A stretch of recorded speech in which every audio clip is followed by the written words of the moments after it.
to Pluribus Unum's Fireside chats. Not as good as any ours, but hey, it's something. Okay, so this is the big election special. You know, the election just happened, and there are a lot of results that you need to look into. Hooray, and all this jazz and whatever. So as such, most of the news this episode is going to be 100% focused on the election. Alright? Okay, so the first election news is going to be way down on the state level. Aaron Coleman, who we've talked about on the show before, was elected to the Kansas House of Representatives. Yeah, for those who don't know, he's a Democratic socialist who raped people and revenge porned people and beat his girlfriend and such. Yeah, not really a good person to be rooting for. He's apparently also called a hit on the conservative Democratic governor, and I'll be honest, that's also pretty bad. But yeah, I mean, they can choose not to seat him if they want, but I don't know if they will, because maybe they'll try to do this. Maybe the Republicans around will be like, yo bro, hey, you can't stop you, like they're gonna see, like they'll seat him so they can specifically turn him into like a dark, evil person, basically turn him into their boogeyman, their AOC, the one that they'll be showing in advertisements from here on out. But with that out of the way, I guess it's time to explicitly say the election results. First, we're going to start off with the House of Representatives. The House of Representatives is projected to go to a Democratic majority, but that majority is not going to be as big as the majority they won in 2018. Their majority is in fact going to shrink. The current breakdown is 214 Democrats and 196 Republicans. So Republicans are up 5 and Democrats are down 4, as in their total net gains and loss. Most people were reelected just based on party line, and there were like just some, like I think there was like a Georgia District 7 flipped, I believe. But for the most part, you know, the people who were in the Congress last year are going to be in the Congress this year. With some notable exceptions, though. Some of the biggest names that have been lost are Max Rose, Joe Cunningham, and Colin Peterson, as well as some other folks like Jill Cisneros, like and other Blue Dogs. Now, of course, with all these conservative Democrats losing, that must obviously mean that they are blaming all the conservative Democrats that not running at good enough campaigns, and that they need to focus more on re-strategizing for 2022. Of course not. What do you think? What do you think the Democrats are? Smart? They are blaming the left. Jim Clyburn openly stated, "We are going to run on Medicare for all, defund police, socialize medicine. We are not going to win." I don't know why they gave him that accent, but I don't know. But there was like a literal call that the Democratic caucus was involved in, like another conservative Democrat named Annabelle Spanberger or something like that. She was like screaming at them, basically being like, this left-wing rhetoric almost killed my campaign. We need to stop this. And there are a lot of people I'm seeing that are espousing this. Like, yes, it was the left that was costing us this election. It was the left. Even though Nancy Pelosi literally stated in a press interview, she's like, look, we didn't lose the House, so we didn't lose. Right? You know what I'm saying? I get to be speaker again, correct? When you need to understand that the left was saving you this entire election cycle. It was the left that was saving you. Folks like Rashida Tlaib and Ilhan Omar were running like hugely like against this kind of, like, they were trying to get voters out all the time. African-American activists in Georgia and such were trying to get the vote out, even, like, a lot, and they were winning. These are the reasons why they carried over in other things that I'm going to get into, obviously. But the idea that you would somehow, for some reason, blame the left when the left didn't do anything. And here's the thing. Here's the biggest proof that some people literally told me, like, are you joking? Are you for real? What? Like, if socialism law made these candidates lose, why didn't these socialists lose? There were socialist gains. Socialists won more seats. It's the blue dogs that lost. The blue dogs are the losers. And not all of the blue dogs are losers. Not every single blue dog is gone. Some are still in the house, like Jared Golden. But Jared Golden is different than Max Rose. You see, Max Rose has been consistently hitting the left flank every single step of the way. Jared Golden has been embracing certain aspects of it. You know, he's a co-sponsor of the Medicare for All bill. He hasn't, he kind of wavers on it, but he still overall states like, oh, my support, I do believe in the goal of like universal health care that everybody can have. And even in that description I said, he didn't even, like, I mean, I just watched a thing where he was saying his healthcare plan, and he didn't say, oh, I'm for Medicare for All or a public option or anything like that. He was saying, we want universal health care at the end of the day. And another thing, a bunch of these, like, I mean, go to California, they flipped 7 seats to be Democratic, and of those 7 seats, all of them ran on like some sort of, well, I mean, all but like 2 ran on some sort of Medicare for All type language. You know, either flat out saying, oh, I support Medicare for All, or I support, you know, universal health care, or something like that. Only like 2 openly didn't support universal health care or something along those lines. And of the ones that are now still in the House, we have the ones who supported Medicare for All, like Katie Porter and Mike Levin. They are still in the House of Representatives, and they supported Medicare for All. They were in the so-called swing districts, where you can't run on this left-wing stuff or else you're going to lose the moderate voters. Yeah, they're going to be winning in the House of Representatives. They're still around. Meanwhile, the waivers, not going to be around no more. Oh, and, this year, I do have some catharsis, in my opinion. 2 people who were pretty good candidates for the House of Representatives last time around, Dianne Mitzbush and Amar Campanajjar. They both ran again in this election cycle, but this time they had the plan of, like, instead of moving to the left, like they did in the last election, they would be moving to the right. Like, Amar Campanajjar openly, like, he was a Justice Democrat last election cycle. Now this election cycle, he's literally just, no. He literally called the Green New Deal and Medicare for All impractical. He then stated that he identified as a blue dog Democrat, and that when he won, he would become like a independent in the House of Representatives. Yeah, his vote total went down. Now, I know it's still 86% in at the moment, but Amar Campanajjar, his vote total went down when he shifted to the right. So, it's really working out for you well, Amar, am I right? And Dianne Mitzbush, she lost. And a lot of pundits were literally saying that Dianne got it easy because she was running against a QAnoner. This didn't pan out. Speaking of QAnoners, Marjorie Taylor Brown. Like Brown? Why are you saying Marjorie Taylor Brown? Marjorie Taylor Greene. She's going to be in Congress as well. But that's not really what you're here for. If you're a lefty, then I guess you probably want to know who won.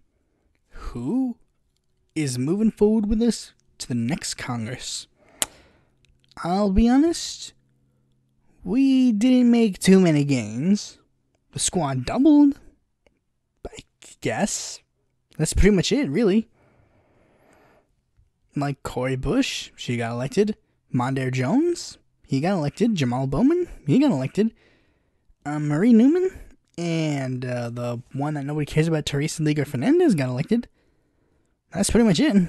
As of November 7th, Dim could, he's still in the running. His race has not been called yet. It's a bit unlikely, but if there wasn't anything there, if he couldn't win, I guarantee you they would have called it. There's still an opportunity, but the opportunity isn't as big as you think it is. Okay, next, on to the Senate. How did the Senate breakdowns go? Well, 48 Republicans right now, 48 Democratic caucus members. You know, Angus King and Bernie caucus with the Democrats, so that makes them 48. Okay, so it's tied. But there are 4 Senate seats left. North Carolina, Alaska, and the 2 seats in Georgia. Both Georgia seats are going to a runoff. Ralph Warnock versus Kelly Loeffler, and Jon Ossoff versus David Perdue. What's the projections for those 2 seats? Right now, toss-ups. But they're toss-ups that sort of lean Democratic. I'll be honest, I don't know. If I had to make a guess, I'd say Warnock gets in, Ossoff doesn't. But I don't know. They both could pull it off, maybe. But I'll tell you, I'm just saying, I think Warnock probably has a better chance. People, I guess, really are thinking maybe Stacey Abrams should have ran for the other Senate seat. You know, better chance of winning, I'm just saying. And Alaska and North Carolina, they're probably going to go red at this point. So yeah, it really was a waste of time to rig primaries against progressive candidates in favor of the more safe establishment picks. Remember, the Senate seats that were very, very likely to flip, the top 5 seats most likely to flip, were Alabama, Arizona, Maine, North Carolina, and Colorado. Yeah, sure, Colorado and Arizona, they went blue. But Alabama went red, so that makes it a net loss. North Carolina is expected to stay red. And Maine, they screwed up. Maine was seen as the easiest seat to win. And an old Politico article literally basically explained it. I don't remember where this old Politico article came from, but it was an old article where they're literally saying that Joe Biden was going to hurt down ballot candidates due to his association. You know, the thing they kept saying, we need to avoid with Bernie. Bernie is bad because he's socialist. He'll hurt the blue dogs. Well, Joe Biden had a similar association. You see, due to the fact that Joe Biden is a literal rapist, it hurt a lot of the down-the-ballot candidates. You see, you can't really run a Me Too-oriented campaign like Sarah Gideon planned to do when Joe Biden is your presidential nominee. Throughout the campaign, she kept consistently getting questions about the Tara Reade story and Joe Biden, and she had to keep denying them, which literally point-blank showed that they didn't care these kinds of accusations when it came to Democrats, but when it comes to Republicans, you can't be quiet about it. Democrats literally killed the Me Too movement, and they didn't even get the things that they so desperately needed. And you might have noticed that with all the crunching in the numbers, let's say hypothetically, okay, North Carolina stays red, there isn't some magical votes to turn it blue. Alaska obviously stays red, and then Georgia's 2 seats go blue. Okay, that's 50-50, which sounds bad at first, except for one small aspect. And that, of course, is the presidential nominations and such. Before we get into the results, I think it's fair that we talk about what this channel is supposed to be about.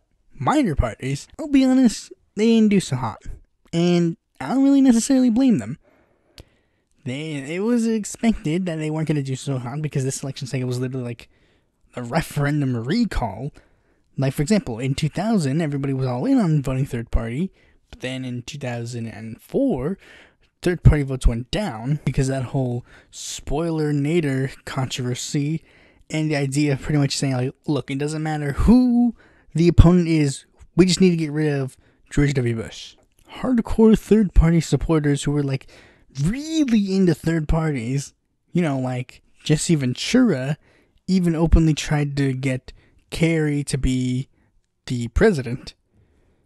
There's a reason for that. They just thought, like, George is so bad, we need to get rid of him now. We can't do any funny business. And that's basically what was going on in this election cycle. You know, Trump is so bad, we need to get rid of him. I expect there's going to be like a spike in third-party activity in the next election cycle. Though I'll admit, maybe not the exact same ones, because just based on certain numbers and how it looks, certain third parties are not going to be doing so hot in the coming days. For example, Constitution Party hasn't been doing so hot because Paleocon vote pretty much goes to the GOP now. So, like, I mean, even like paleo-conservative, like, Constitution Party candidates on, like, down ballot races are probably going to more likely associate with Trump and such, you know, just to broaden its appeal. I'm even going to make the bold prediction that the National Constitution Party, you know, given certain controversies with the Constitution Party that I've been seeing, I don't think there's going to be a National Constitution Party come next year. It will be more of a state party thing. Like, there's going to be it's going to be basically the Reform Party.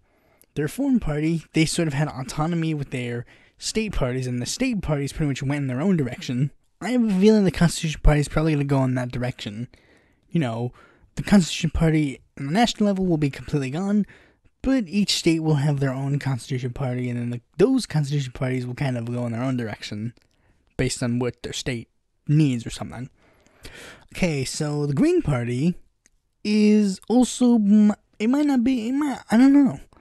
It might still be around-ish, but I don't know to what extent they'll be around. Basically, as expected, Green votes kind of went down. It's a mix of a ton of things. Same thing happened in 2000 to 2004. The fear of the spoiler and the idea of, like, the safe state Green sort of kind of lingered in the Green Party's mentality, and Howie isn't exactly a Jill Steiner or Ralph Nader.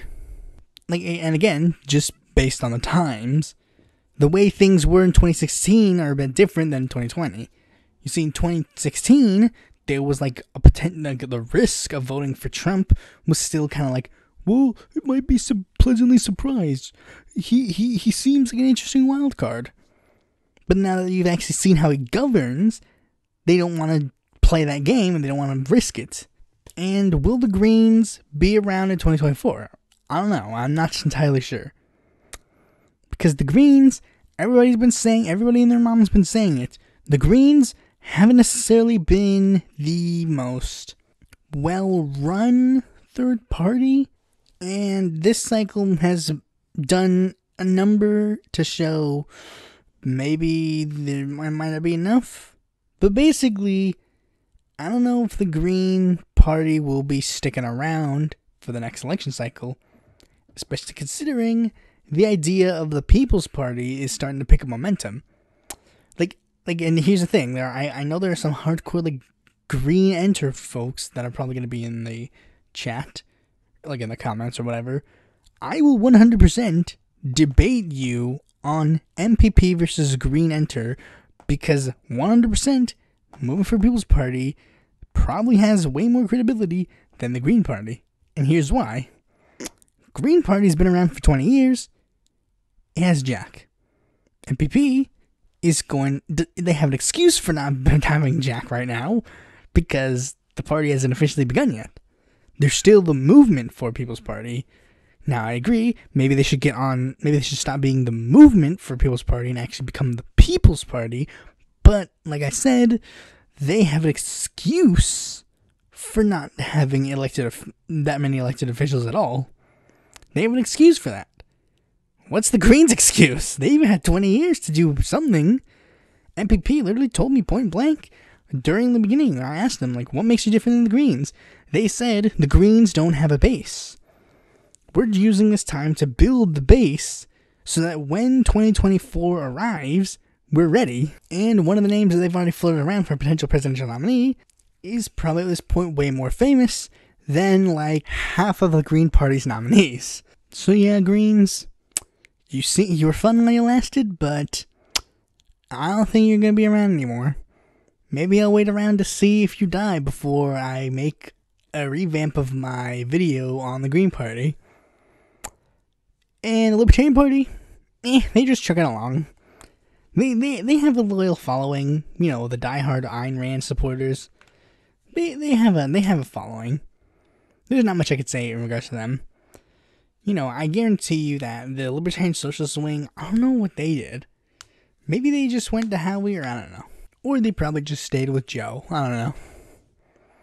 But they're gonna chug along. They're gonna stay around. Especially considering, I guarantee you they might have a big name nominee coming, or a big-ish nominee come 2024, Justin Amash. I already see it now. Justin Amash Amash, Sharp, or Sharp Amash are going to be the ticket in 2024.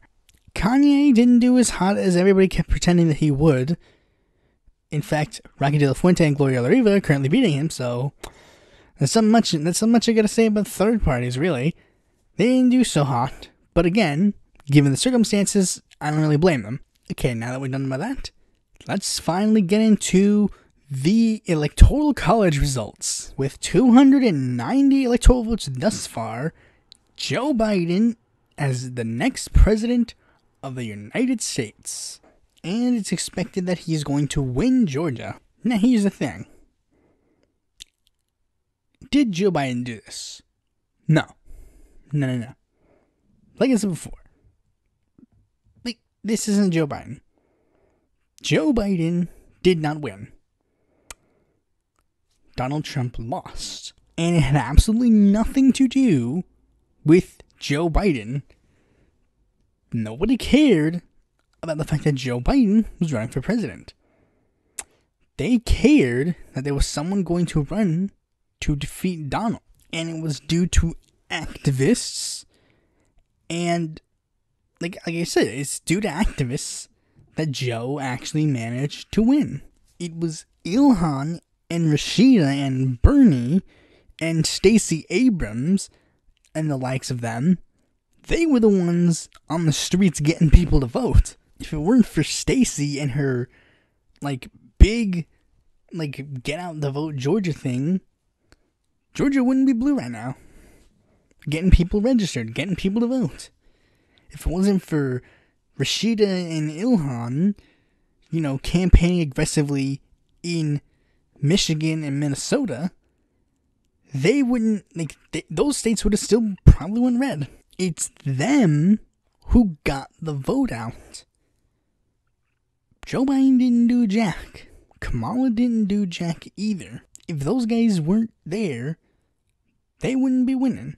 The big question that has been on everybody's mind now is, what are we going to do now?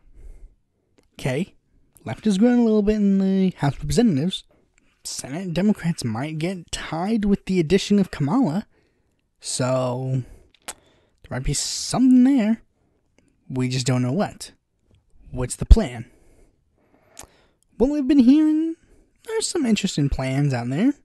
And while I was originally planning to, talk about a certain YouTuber or something, I'm going to save that for next week because I guess this one probably is more important. it's the thing that Cenk Uygur, Robert Reich, and like every single elected progressive in the House of Representatives is saying to do right now. We get Biden elected, which has just happened, and then they push him to the left. They push him to get the progressive agenda done, or at least as much as they can get done. Now here's the thing. I've heard a lot of people poo-poo this idea. Like they've been saying like the aforementioned Medhurst and like Count Kalinske and such. They've been saying like, you ain't pushing Biden left. You ain't pushing Biden left. You're just not pushing Biden left. Okay, yeah. If I had faith that was gonna happen, I would have voted for him, but I didn't. But the thing is, what do you expect him to do? Do nothing? No. Especially considering now we're getting to a point where things might be heading in a decently good direction. We're seeing a lot of things that I've been talking about. The Working Families Party is pushing this like People's Charter that they're getting members of Congress to sign in order to like have a clear message of what they want to do during a Biden administration, what they're going to push Biden on, and what they're going to try and get him to do. We're even getting to the point where Chuck Schumer is talking about what he wants to do. And there's probably a reason why he's doing it. Like, he may be doing it for a crappy reason. Like, listen to this. This is a Chuck Schumer interview that he explicitly stated. Anand Gridhardas, or, yeah, I guess, I'm assuming that's how you pronounce his name. If I said it wrong, oops. So basically, Anand says to him, what are your first 100 days going to look like? Is it going to be more of a centrist Democrat, or is it going to be more like an FDR type? Chuck Schumer responds, it's going to be like an FDR type.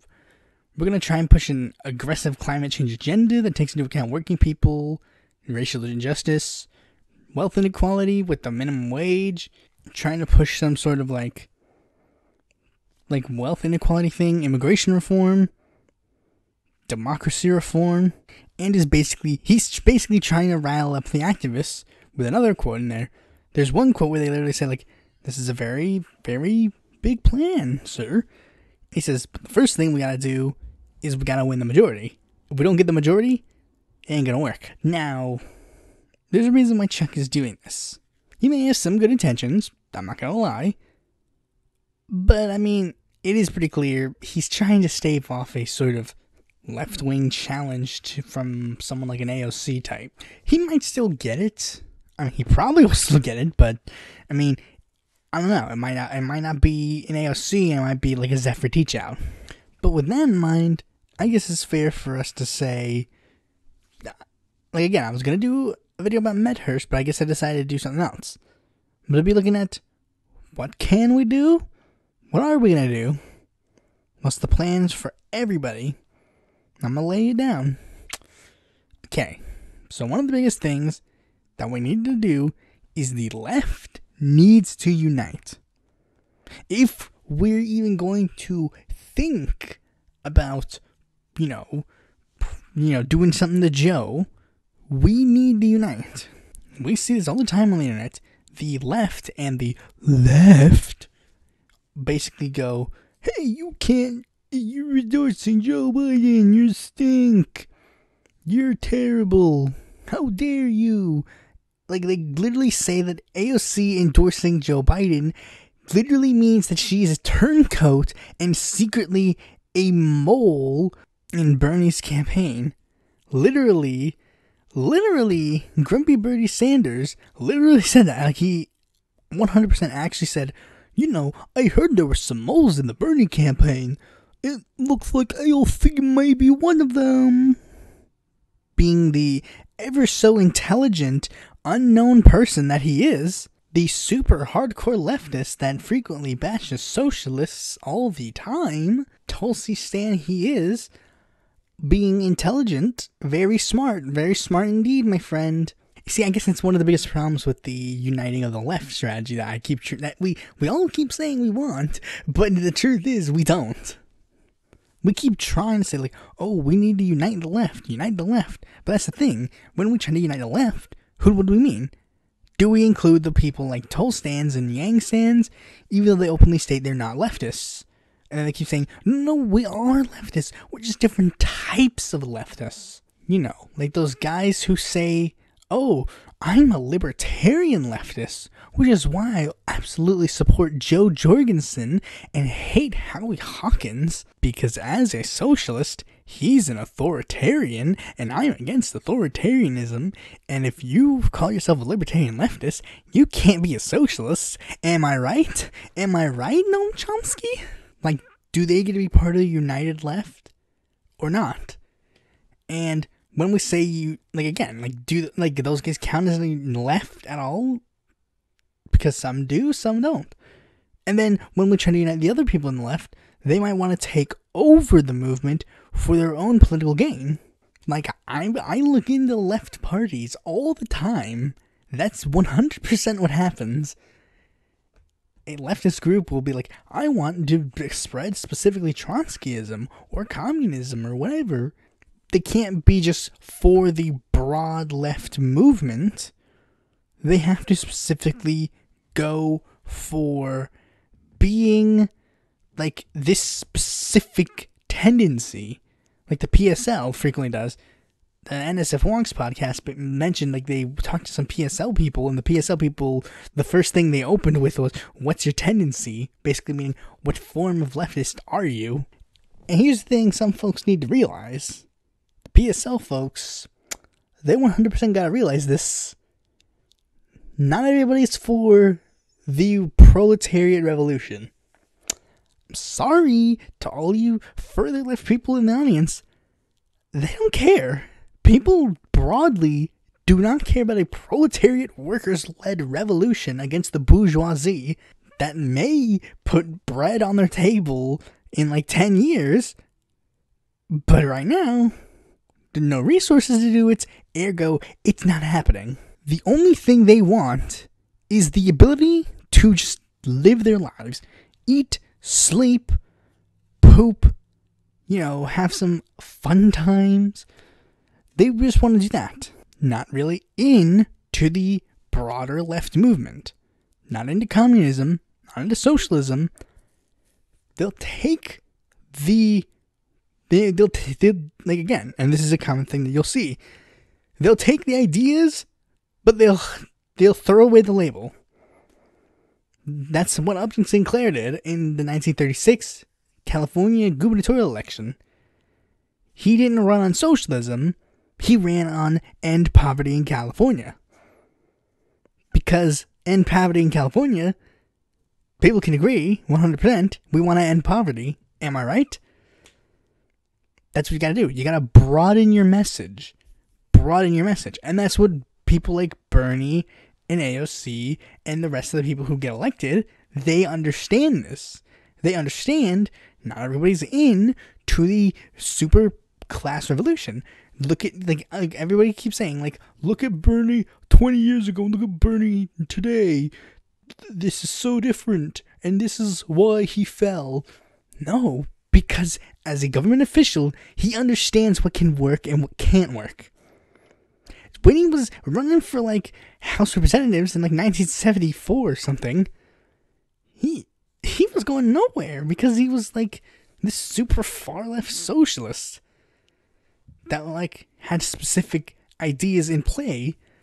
But then when he started broadening his message, you know, like, everybody, like, the thing that these, like, not communist, like, conservative type Democrats keep saying, like, look, you don't care about all these big name left things. All they care about is the bread and butter issues. The problem is the like, left wing, they want to talk about the bread and butter issues. They understand. People want healthcare. Okay, here's my plan to give you healthcare. They want to go to school. Here's my plan to get you into school. They want more money in their pockets. Here's a plan for me to move money from resources that we don't need it and put it in your pockets. The left understands the bread and butter issues. We just gotta make everybody know this. And the problem is, they do know it. When you ask people on these left issues, they usually win. Now, of course, there's some exceptions. like I said, some more further to the left ideas might not be as keen as, other things. For example, there was a DSA sign that Kalkolinsky talked about where it was like, they had like this sign that literally said abolish profit. No, that's not going to happen. I guess I should add a caveat to all those further left people in my audience. Not in our lifetime. It's why I'm a social democrat and not a democratic socialist or like any other form of socialist. Because social democrats, we can tackle the here and now. We're literally basically the socialists of the here and now.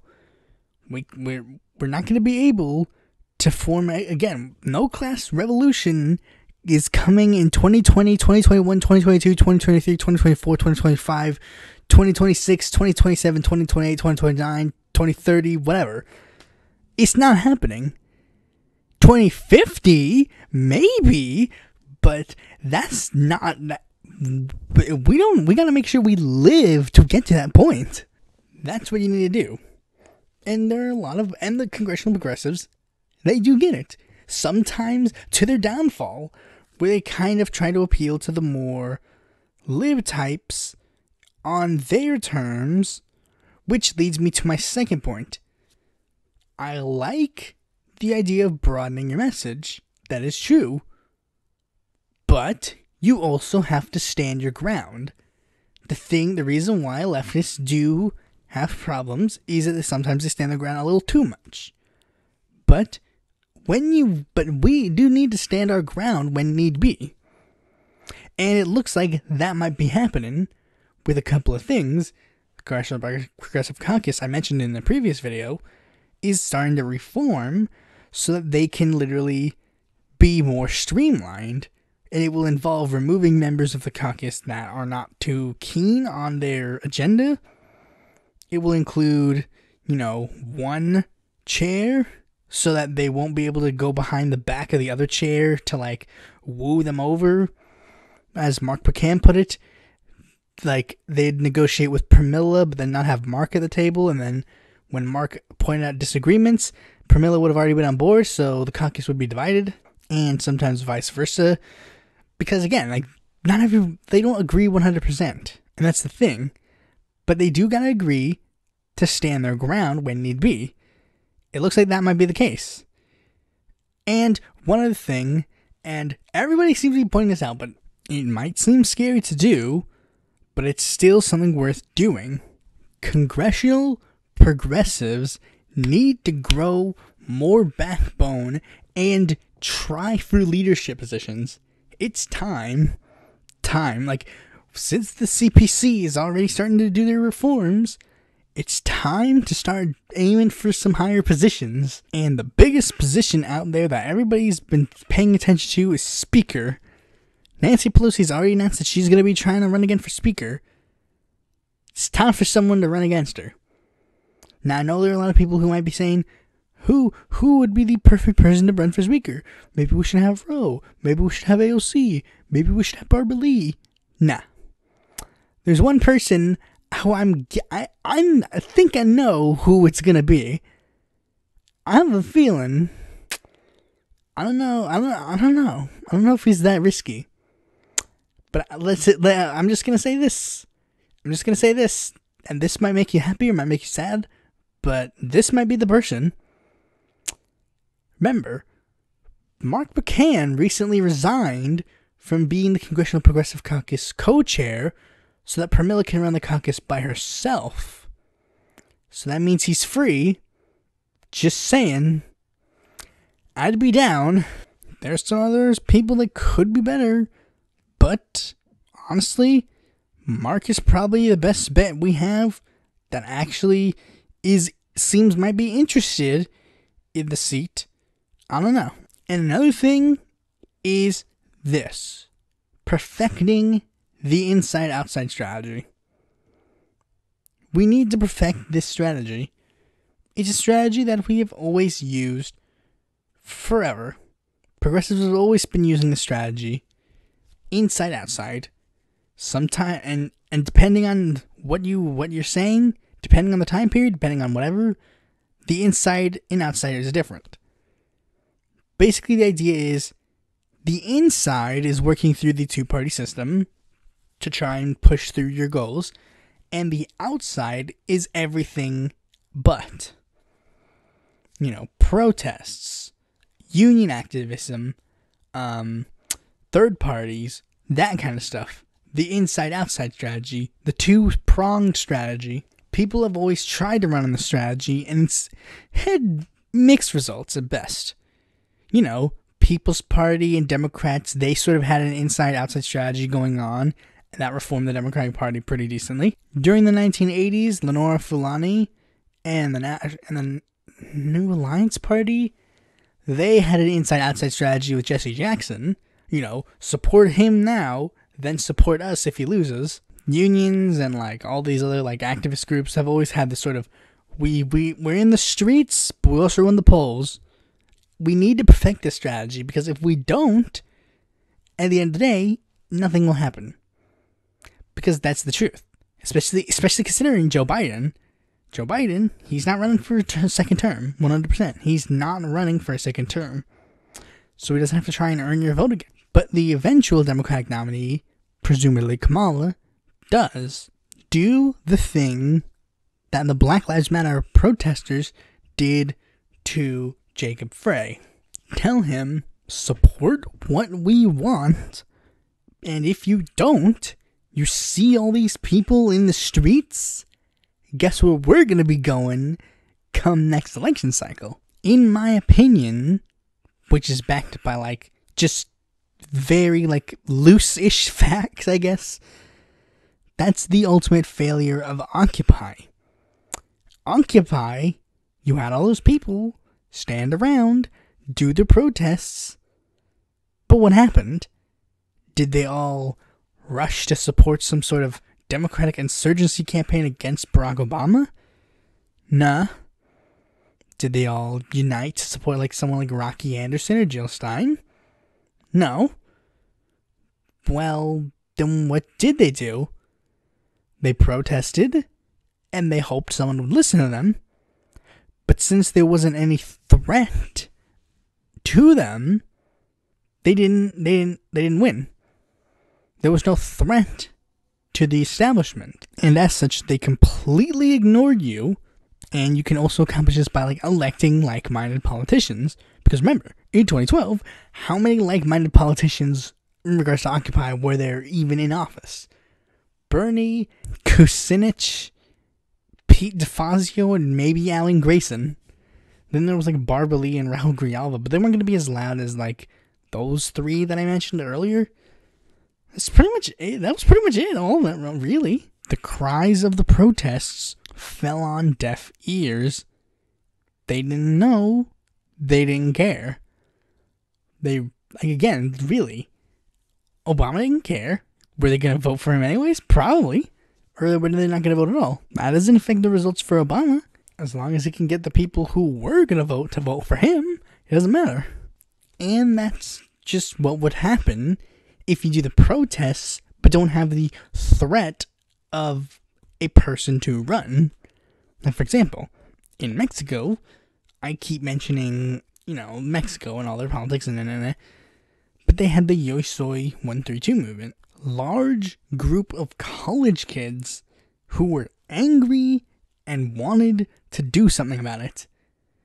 AMLO took that, made a party out of it, won easily, and in France, the same thing might be around the corner. Elected neoliberal, large activist movement in the yellow vests, and there's going to probably be a left populist that is going to use that momentum to push him over the top. Jean-Luc Mélenchon.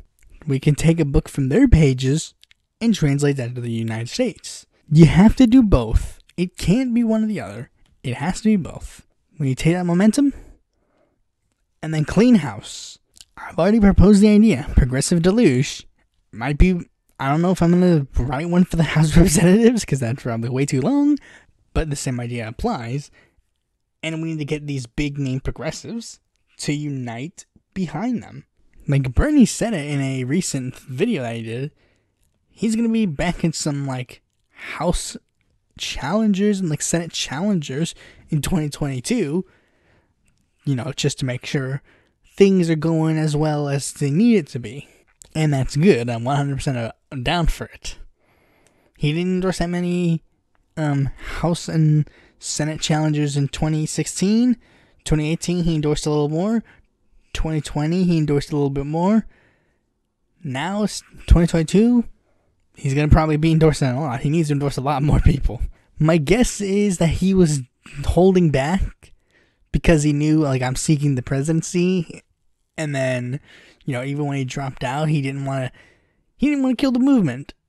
But the thing is, the movement is now moving on. Bernie's of course the leader of this movement. But, he ain't going to be running for president in 2024. And I doubt he's going to be running for Senate in 2024. So now, since he knows he's probably on his way out, he's probably going to make some more bold choices, is what I'm saying. And that's good, because definitely could use a bit more radical Bernie a little bit. So anyways, that's pretty much all I got to say in regards to this topic. Tune in next week where I discuss and crap on Richard Medhurst. Unless I change my mind and do something more interesting. Thanks for watching this video. Be sure to like, comment, subscribe, and click the bell to be notified if a future video comes out. And if you're interested in more content from me, you can go to my website, follow me on Twitter, join my Discord, or check out my articles on the Independent Political Report.